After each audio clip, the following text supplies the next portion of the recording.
like to start by welcoming everybody here. My name is Andy Krodick on behalf of Anna Newberg, our president. I'd like to welcome you here, and also on behalf of the entire board of directors. Tonight's debate is going to be recorded by Carlos Garcia, and will be put on YouTube. We're live streaming it right now on Facebook, our Merced County Association of Realtors on Facebook, and we're going to also give it to the Merced Sudstar to put on their website as they're partnering with us tonight. Before we get started, 2 days ago, this community lost a community leader, a very generous man, a realtor who joined this association in 1974, a great guy. He was president for our association in 1988, and I considered him a good friend. So I'd like to do a moment of silence for the late Mike Salvatore.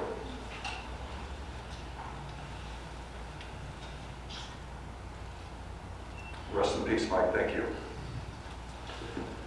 One other thing I'd like to mention that's kind of off topic, but I'm working with Darren McDaniel, Supervisor McDaniel. There's a veteran in need, and the combat veteran, 105 tours in Iraq, is 100% disabled. He has a high school kid, a kid in junior high, and a kid in elementary school. They lost everything in the fire.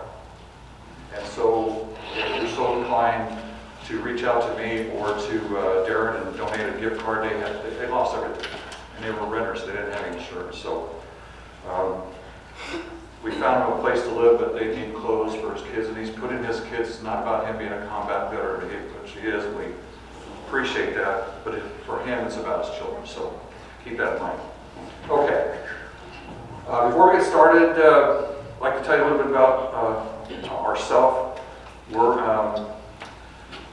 We're a nonpartisan group, Merced County Association of Realtors. We're 51% Republican, 49% Democratic. So we like to call ourselves not the Republican Party or the Democratic Party, but the Realtor Party. And we believe in private property rights, safe neighborhoods, pro-business, pro-growth, and pro-quality of life advocates. Our association is made up of over 500 realtors, and we also have our wonderful affiliates who are home inspectors, lenders, and title folks, and appraisers, and anybody who's associated with the purchase of a home. Our association does donate to the community. We're Merced Salvation Army's biggest contributor every year. We give to the Rescue Mission, the Food Bank, and Boys and Girls Club of Merced. Tonight's debate is the first time we've conducted the debate that's open to the public. And in the past, it's been questions will come from me and a couple of folks in the audience, so there won't be an opportunity for folks who are not members of our association to ask questions, because for our debates, we want them to be housing related. You know, we're not interested in healthcare or the CEO's salary or stuff like that. It's really about anything that I just discussed earlier. My role in this is, besides being the moderator, is chairman of the local candidate recommending committee, and to assist me tonight is Brian Raymond, our association's government affairs director, is right here. Now, when you're going to have 2 minutes on an opening statement, and he will raise his hand when you have 15 minutes to go. I do want to acknowledge the fact that Mr. Mendoza, I called him, he didn't call me back. I work with his cousin, Alfonso Mendoza, who's a realtor, so I asked Alfonso to call him and see if he's going to attend our debate. And he didn't seem like he was going to. And then I reached out to Ernie Ochoa, who is also a past president for us. And Mr. Ochoa told him he could come. They're in a retreat all day today, but he said he could come. And I apparently has chosen not to. Ernie just texted me that he might show up late, so we'll just deal with that if he does. But I was a little disappointed that he at least didn't acknowledge me, call me back. So, all right, let's start the debate. We'll start with over here in alphabetical order. And so you have 2 minutes. Sonia Sami, is that pronouncing your name? So close. So we'll just call you Sonia. Sonia, that's fine. Now you have to turn that microphone on the bottom. Is that one? Hello? Great. Okay. So just tell us why you're better qualified than the person sitting next to you to be county supervisor. Okay. I would like to start off by thanking the Merced County Association of Realtors for putting this debate together. I'd also like to thank those of you that took the time out of your busy schedules to attend. I'm very passionate about working with our youth. I'm proud to say that I've been a court-appointed special advocate for many years, which is, commonly known as CASA. I also sit on the board of directors for the Boys and Girls Club of Merced County. As a CASA, I speak up on behalf of those that don't have a voice, those that don't have someone in their corner fighting for their best interests, which is why I couldn't idly sit by and watch the decline that our district is taking. The residents in my district, which I've met while I've been walking precincts and talking to on the phone, don't feel like their concerns are being heard. They don't feel like they're being adequately represented. I manage my family's trucking business. I handle logistics. I also work as a certified alcohol and drug counselor in Merced and San Benito County. Some of our clients are there for DUI. Some are there for PC 1000, which is the drug deferment program. I also wanted to point out that I have the endorsement of someone who rarely endorses candidates, and that is our Sheriff, Vern Warnke. He believes that my determination, knowledge, and values are what our district needs. He knows that I will work diligently for the residents of District 1. Great, thank you. Supervisor. Thank you very much, also to the Board of Realtors for having us here today. Well, I think I speak from experience. I was a council member for 8 years, 6 years as mayor, and now I've been 3 years on the county board of supervisors. And I think that the times are looking great for Merced County, and especially in my district. It hasn't been easy. It hasn't been easy to me to be a minority on the board. It's been an uphill battle all throughout my political life, but I think that I think I'm very accessible to all my constituents throughout my district, and I think that I have tremendous support, and that's going to show in the results in 3 weeks. And my opponent doesn't have any experience. She's never out too much in the public eye helping out. I'm a businessman. I'm a farmer. I got the experience to move forward. Other electeds that come in and it's a hard job, but I think learning with getting along with the colleagues, I think that we're moving this kind of forward. And con la experiencia, ayuda. The experience talks. So I think that the community knows what I am. I work hard, and I will support the community. I'm there for the people, and people call me every day. I help as many people as I can. Also doing my job as a supervisor. So thank you very much. I hope you vote for me, Rodrigo Espinosa, District 1. Thank you. Thank you. Supervisor Burr. Good evening. My name is Lloyd Pereira, and I too want to thank the Board of Realtors for hosting this forum to give us a chance, an opportunity to share, I guess, why we ran or why I ran, what I've done, and what my plans are going forward. My family has lived in Merced County for 102 years, and the reason why I ran is because being a lifelong resident, I didn't particularly care for the direction that I felt we were headed in as a county. And when you run for an office, you realize you don't know everything, but you want to exude confidence that you understand and have people feel confidence in your abilities. And so as I was running the first time, I felt like I knew probably 80% of the job and that I would learn 20% along the way. And once I got in office and you see the backside of the waterfall, I realized that it was far greater what I didn't know than I anticipated, but also greater than what I did know. But what I did bring was a passion and a heart for making things better. And so I have spent my time, it's been just a little over 3 years. The priorities for me were improving our roads, improving public safety, and also being compassionate of those that are less fortunate than us. And, I don't believe in handouts, I believe in hand-ups. And so in the area of homeless, I've tried to share that philosophy. And I'm happy to say that is, I think, what the majority of the people believe. And I just have 15 more seconds, and so we'll get to the rest of what I believe and what I stand for going forward. Hopefully you'll bring that out of us tonight. So thank you for the opportunity to be here. Okay, thank you, Supervisor. Now we're getting some questions that have been prepared by me, and I want you to know that either myself or Brian Raymond, our Government Affairs Director, met with every candidate and gave them basically the topics, not the exact questions, because we want them to be prepared. Merced County Association of Realtors strongly opposes rent control. Rather, we believe the cities and counties simply encourage more housing units to be built. Rents will be kept lower by supply and demand. So, question number one is, do you support or oppose rent control? Let's start with you, Supervisor Espinoza. Thank you very much. Well, I think the state already set a rent control of 5% plus the CPI, which is about 8 or 9%.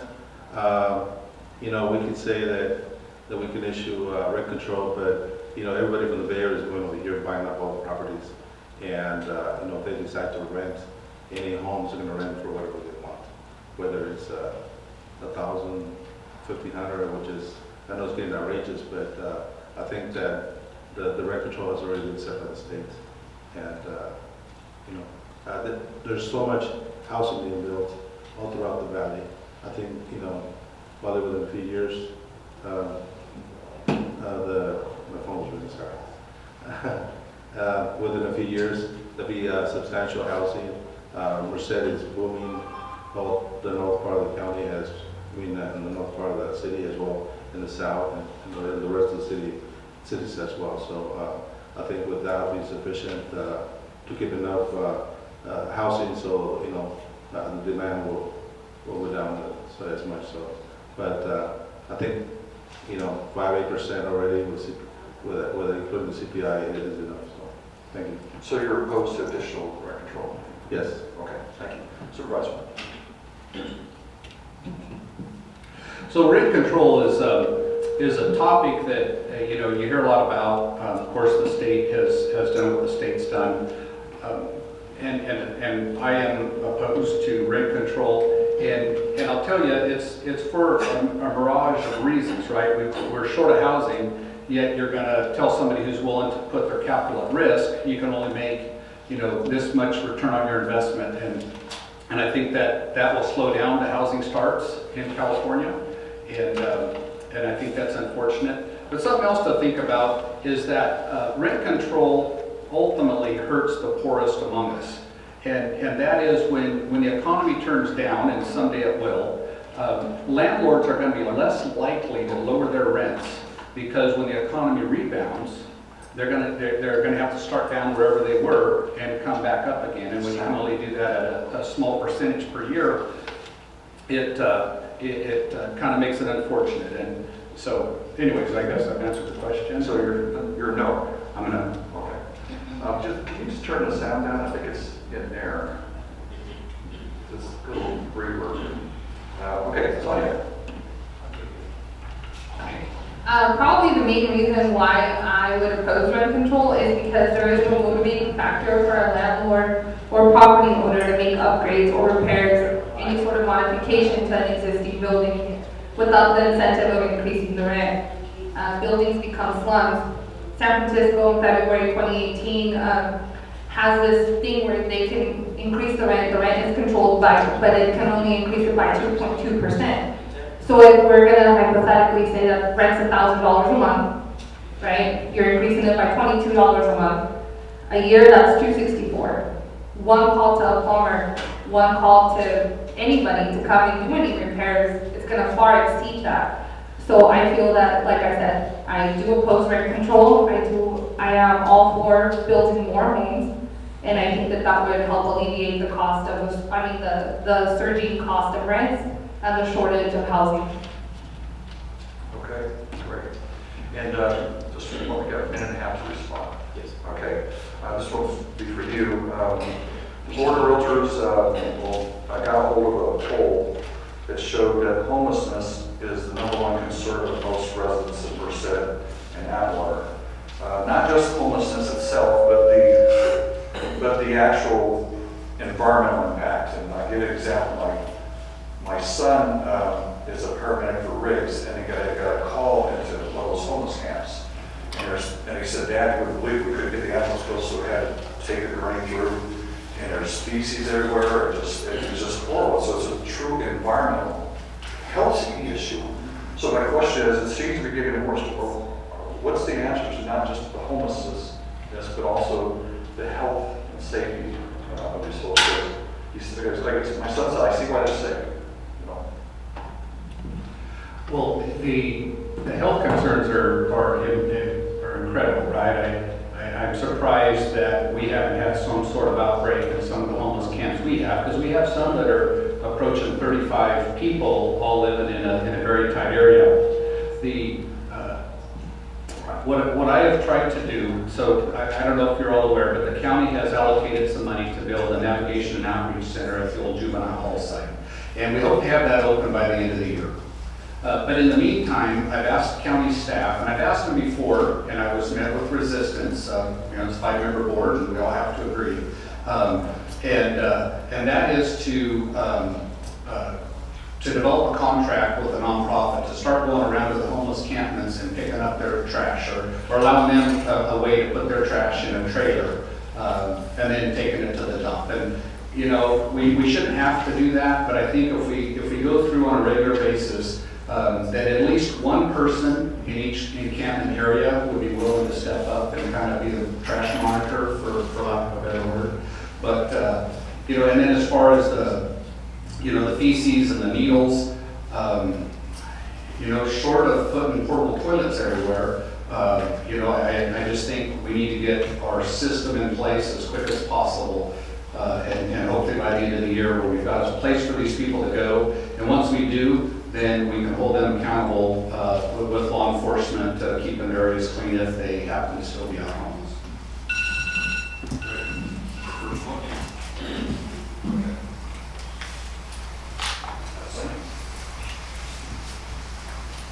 What was the question again? Okay. We'll talk about the homelessness. It's both a problem, seems to be getting worse, and the safety, the environmental safety of these folks, with not having portable toilets and being out there, it's a problem. And it seems to be getting worse. What's your plans to address it as a county supervisor? Well, I have gone on several ride-alongs with the Merced Police Department. I also went through the Citizens Academy, which was a couple weeks. It's completely free. Anybody is able to go to that. As far as law enforcement is concerned, their hands are kind of tied because they have certain rights. There is placement for them to go, but unfortunately there's rules. They get timed out after a certain amount of time. At one point in time, the B Street shelter had funding for 75, now they're down to 50. Why is that? Because people are not coming. I do feel that we should help the ones that want help, and I think... What is your, I understand the law enforcement issues, but what's your plan to advocate and to make this problem go away? Sorry. So I don't think there's one answer for that. When I was on the board of directors for United Way, we had a program called Homeless to Housing, which is basically just get them in a house and we'll figure it out. But there wasn't anything being done with mental health, and I think that's probably the biggest factor as to why these people are homeless. There's some underlying mental issues that need to be addressed, whether they need to get on proper medication or something like that, and I feel that advocating for that, walking out into these encampments, and my time's up. Oh, I lost it. Well, I think it's a lot easier. The problem is the funding. The funding, the state is allocating the funding to go down to the counties and to cities that, with the continuum of care in the county. I don't sit on the continuum of care, but I think that we will be able to work together with our supervisor that's on the continuum of care, and to make sure, like I said, we're addressing the navigation center. But the environmental is you know, we can cut everything down if we address it, all the homeless issues. When people are gonna get incarcerated, before they get incarcerated, you can analyze them before they get booked. So if the homeless or, you know, people that get in trouble, they get analyzed, they get the medical, the medicine, behavioral health will pay for that. The state will pay for that. Okay, so now you're cutting all the homeless or the incarcerated in half, because once they're booked, the state does not pay for that. So, you know, those people that have mental issues, they go through the process, they're gonna come out worse, and eventually they're gonna come out, you know, homeless, and you know, they're gonna come, and, you know, recidivism is gonna continue, and they're gonna be out there more in the public. So the issue is to get them some help and support before they get incarcerated, and you know, the mental issues will get resolved. So, thank you. Okay. Every election cycle, there seems to be another school bond on the ballot. This year is no exception. This question does not imply that there is not a need.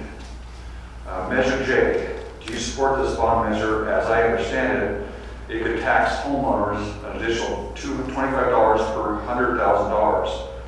Are we at the point where enough is enough? I want to emphasize that our association has not taken a position on this. Now, the proponents of the Measure J say upgrade vocational and job training classrooms, facilities, technology, and equipment to prepare students for good jobs. And there's a whole long litany of things that they want to address. The opponents say we're already still paying the 2002 Merced College bond, and this bond will go to 2061, I think, to be paid off. Merced College recently lost $3.8 million in state funding because students aren't meeting the state mandated performance measures. And lastly, I'm reading from the actual tax document from 2009 to 2018, its total enrollment decreased by 12%. So just a quick, if you want to ad lib, do you support Measure J?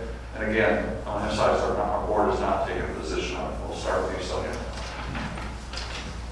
I personally would support Measure J just because I know how much Merced College has done for myself and my family and the people that are in this community. They offer a lot of programming, and if a tax is going to incentivize that and help build more, you know, state-of-the-art, you know, high-tech programs, bringing in things like Cisco and all these other great programs that they have right now, like the diesel mechanic, I think it's called, sorry. There is a lot of programs there, and there is a lot of help for people, and they do a lot of great things, and I feel that this would be a good thing to pass. Okay, Supervisor. Thank you. Yes, I do support Measure J. I've been advertising Measure J already, supporting the superintendent. He asked me, and I told him I would wholeheartedly support it, even if it's $25 per 100,000.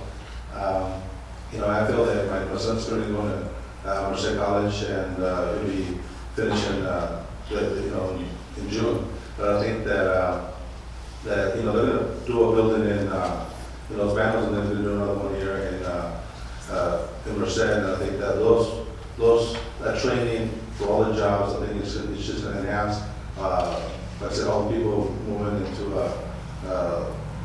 Merced County from all regions, and it will help you know, Merced College be ready for the future. So I was asked by our wonderful president, Chris Vitelli, to endorse Measure J. And before we had our conversation, I was against Measure J. But because I asked a few times, well, how much per 100,000 is this going to be? And so he told me it was $25 per 100,000, which was less than I expected. And so I moved to neutral. And I'm very thankful that the voters of Merced County will decide this. It's a local election or a ballot measure for us. But I will say I'm a past student body president at Merced College, outstanding animal science graduate. Actually 3 of my 4 children have gone there, and you know, and so I think they do wonderful things, and I think our new president has really made some strides in a positive direction.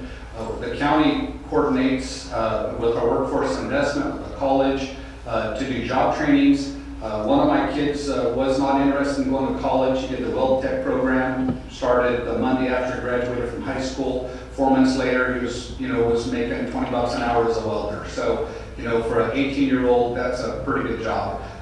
When we look at economic development, that's one thing that we get hit with from companies wanting to locate in Merced is skilled labor. And so, I'm positive about Merced College, and and I guess the voters will tell us what it's going to do.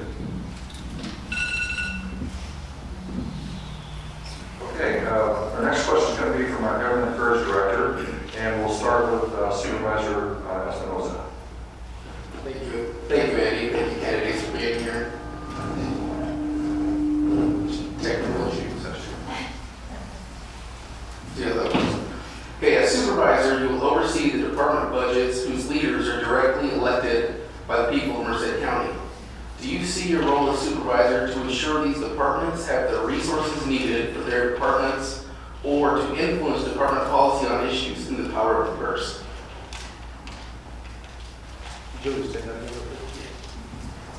So, as supervisor, you're going to be overseeing departments whose leaders have been elected by the residents of Merced County.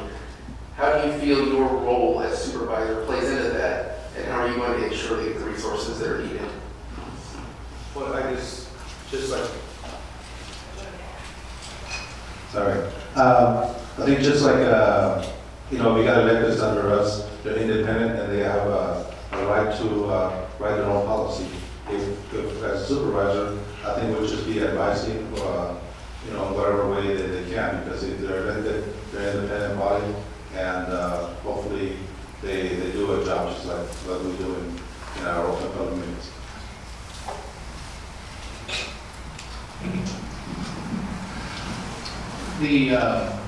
The two departments that really come to mind right up front is public safety, really, is our sheriff and district attorney. And the process that I go through is making sure that they have the funds they need to function at a high level, one, to keep us safe through law enforcement, and then secondly is to take the people that aren't safe in our community and get them in a spot where they can't harm anybody else.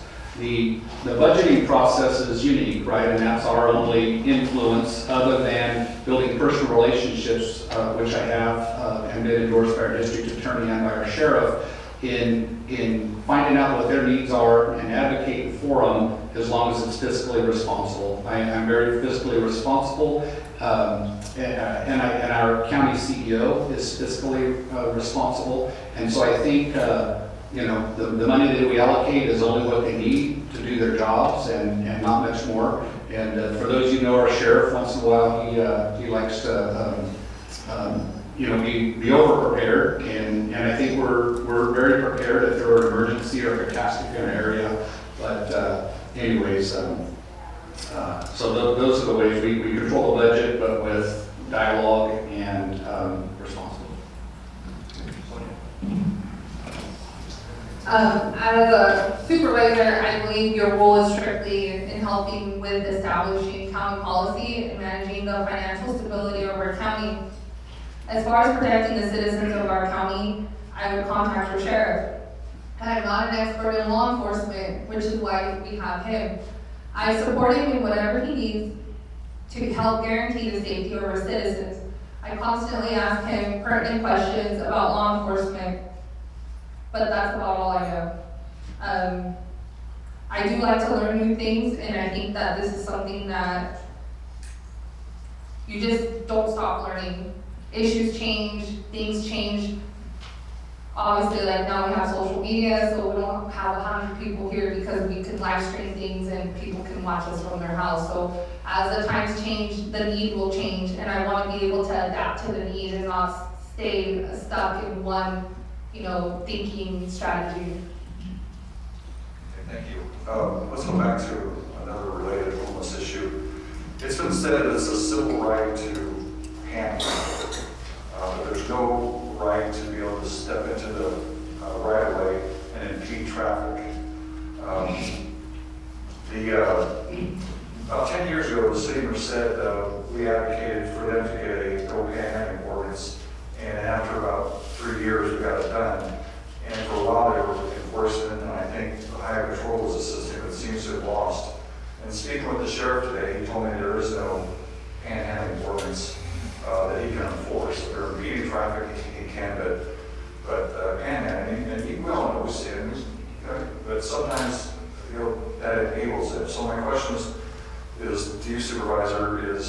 will you advocate for a no panhandling ordinance in the county areas?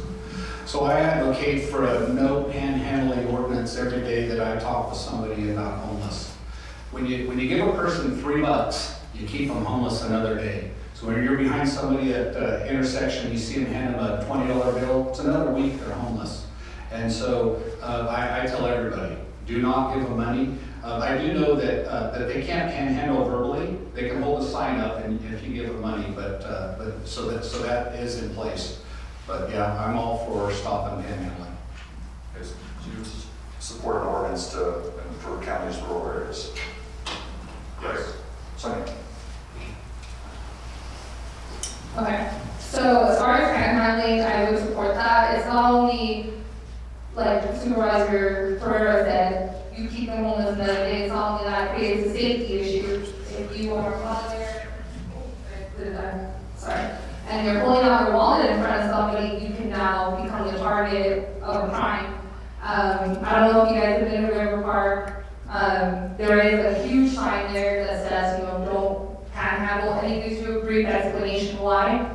It also gives you another option, which is to donate to some sort of charitable organization. I cannot remember the name of it, it escapes me right now, but it has the contact information on there as well. I have seen a couple here on private property, I think it was a 7-Eleven, that said, please help keep you safe by not allowing, by not giving money to panhandlers, and then it states a couple reasons why. And I feel that I would be 100% for trying to push for an ordinance of that sort.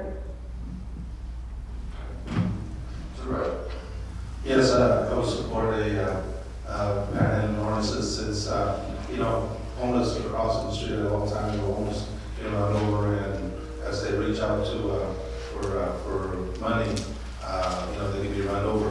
So it's very unsafe anyway. So, run off the freeway, like I said, in any streets, it's very, very dangerous. And, so this is show they're always getting killed anyway. All throughout California, getting run over because they're just, running across the road, whether they're panhandling or just crossing in front of traffic. I think everybody's been, slowed down because of that. Whether they're drunk or they're just asking for money, there's always a reason. If you handle, they're asking for, I've seen signs, I put the signs on with, just another beer or whatever it is. It's unsafe, so I'd be glad to support that. Thank you.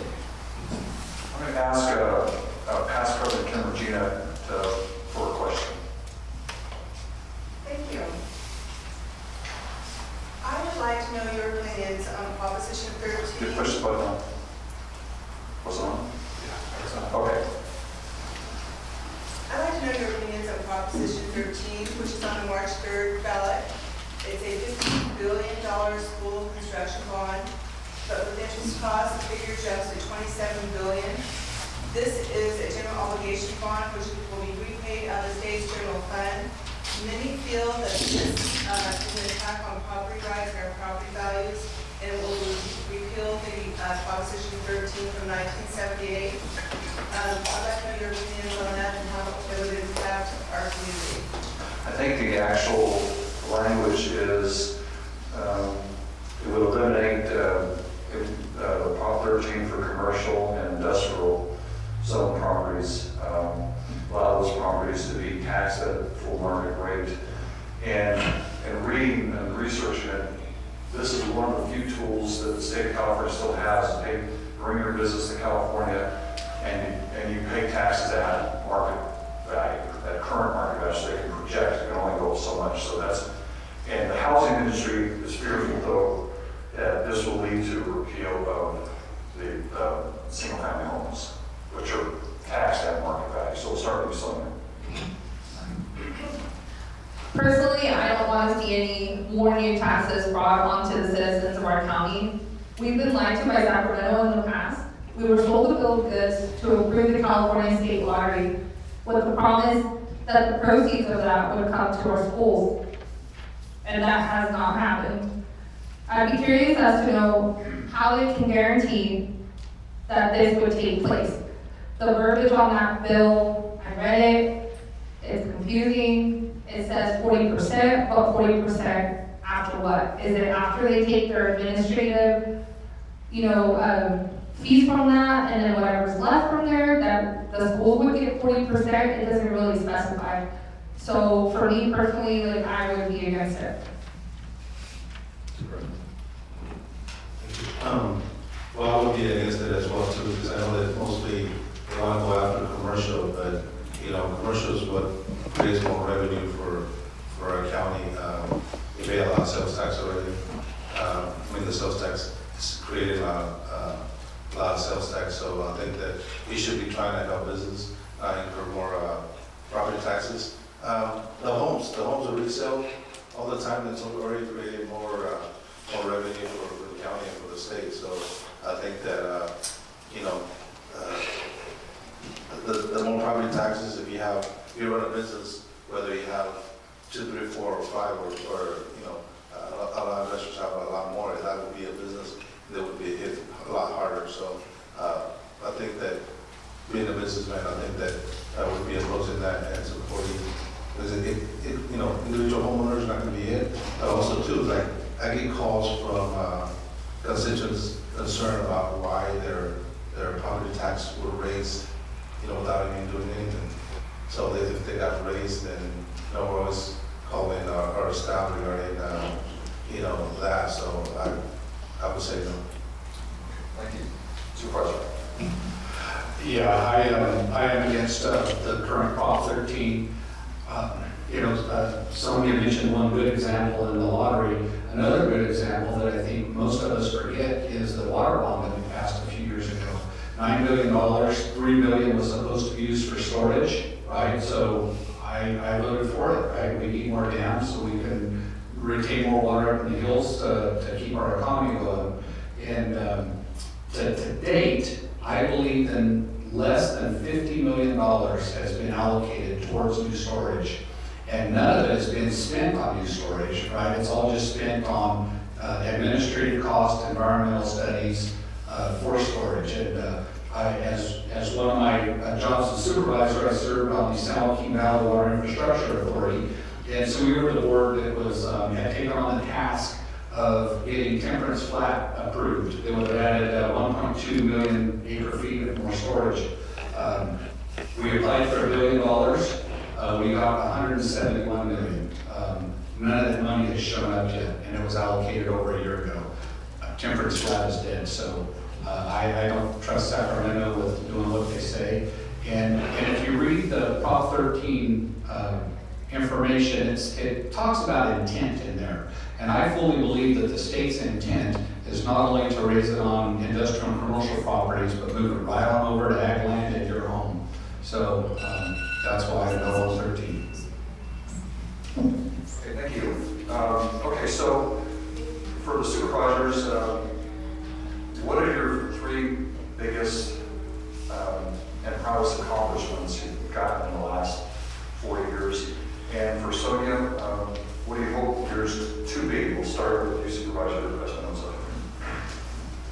Well, one of my greatest accomplishments is being able to be here as a county supervisor, because it's a major accomplishment, that I've been supporting the communities and the people every day. And it hasn't been easy. I get attacked all the time. Constantly attacked by the media.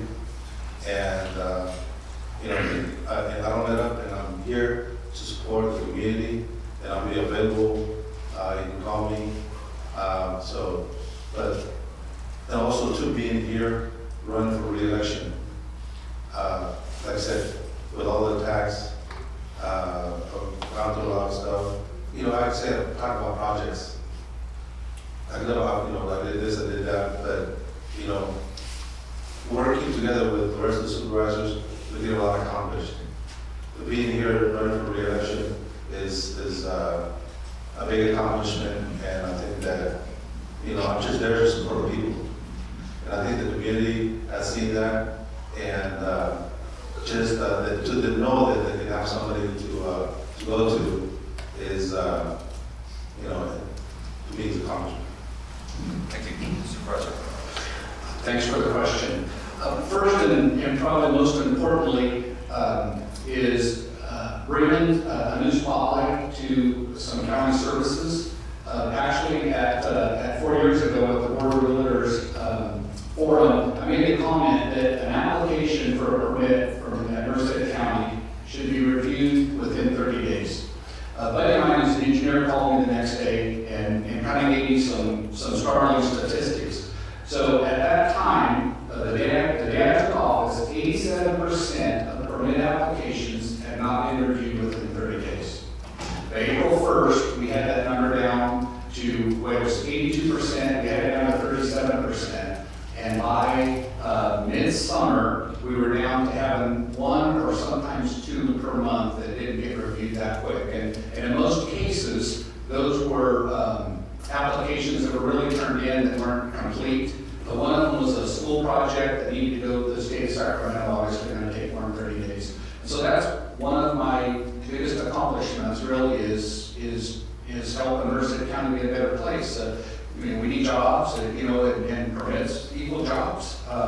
And so I feel really good about that. Secondly, is we've repaired a tremendous amount of roads.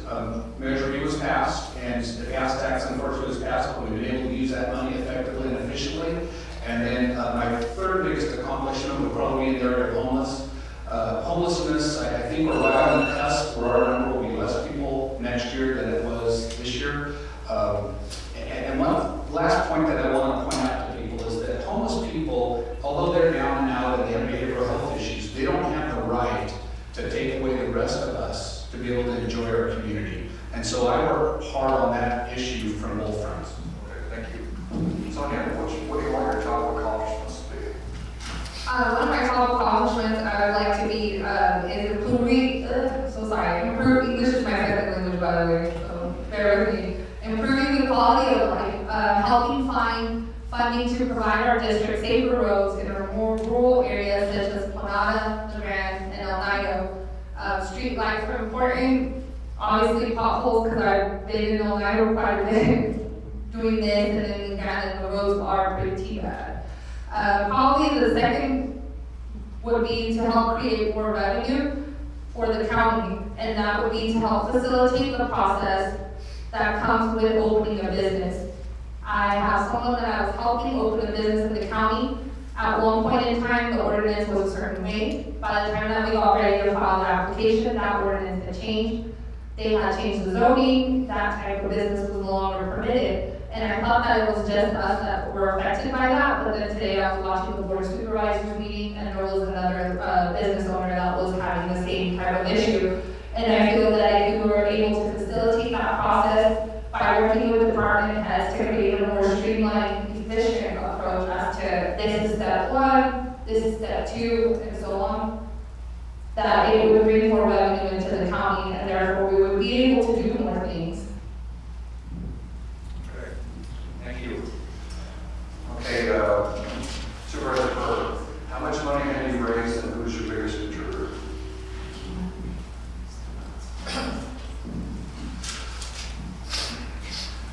I don't have that on hand. I believe we probably raised about $48,000. Looking at my bookkeeper. Yes. And my biggest contributor was Select USA, which is a farmer out in the Bolico area, and they market internationally, and that's in their company.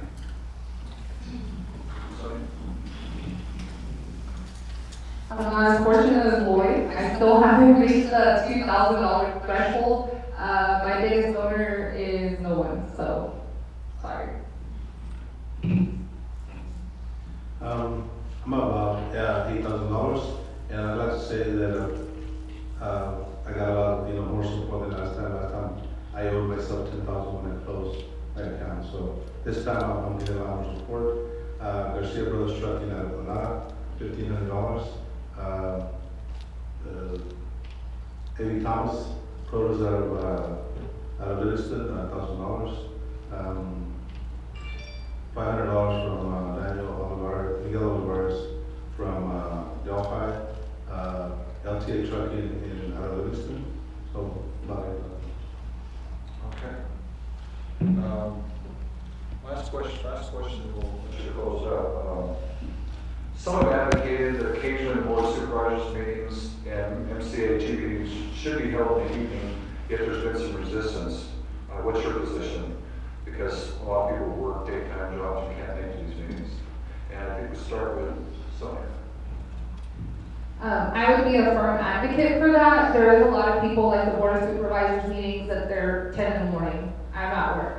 And so are a lot of other people. I feel like the town halls are a good step in the right direction, but we need a little bit more than that. We have a very big district. We should have different events, maybe not different events, but whole different meetings in different arenas, probably every quarter or every other month. That way you give the opportunity to the other residents of the county to come out and attend who normally wouldn't have that capability. If you're driving from Los Palos all the way to Merced for a meeting, that's, you know, there's a cost incurred and all these other things. You have to find childcare, except unless you have a child like mine that's that good, you know? But I do feel that it would be good to have the evening meetings, and I would be a strong advocate for that. I've always been pushing for the last 3 years, not just on Board of Supervisors, but also under Merced County Association of Governments. About 7 years ago, I proposed it in MCAG. 3 years ago, and actually about 2-3 months ago, I was turned down for the third time. And I'm not going to push it on that side. I expressed it the same thing. I was planning on pushing it at the Merced County Board of Supervisors to change it from 10 o'clock to at least 4 or 5 o'clock. You know, or and also not just that, but you know, have meetings around the county so that the county, you know, all residents of the county and in the cities can have a view of what a Board of Supervisors is, because a lot of people don't understand what we do. You know, as we're running, they're asking, well, what do you guys do? You know, so I've been pushing it and I'm a big advocate, and actually I'm going to put it on the agenda to try to change it, but you know, it only works with the majority vote. If it gets turned down, so obviously it doesn't change. Thank you. Supervisor. So evening meetings is an interesting topic.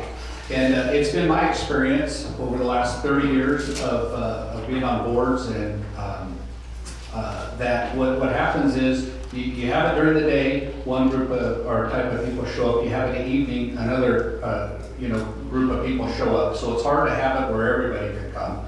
And when you look at MCAG, it is a technical type decisions are made. And so, and all of our meetings are streamed, so at least we're working on that. And so I'm not opposed to having them in the evenings once in a while, so that, you know, different people have an opportunity to come.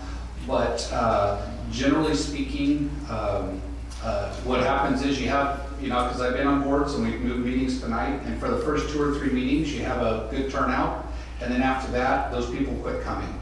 And so, I'd be, I guess, amenable to having an evening meeting once in a while. I like the idea of having our Board of Supervisors meetings periodically around the county, but by and large, it's very expensive to have meetings at night or in the outlying areas. And so I would think that that would be something we maybe want to do once a quarter versus having all of our meetings in the evening.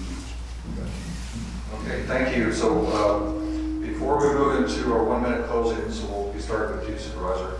How about a round of applause for our candidates?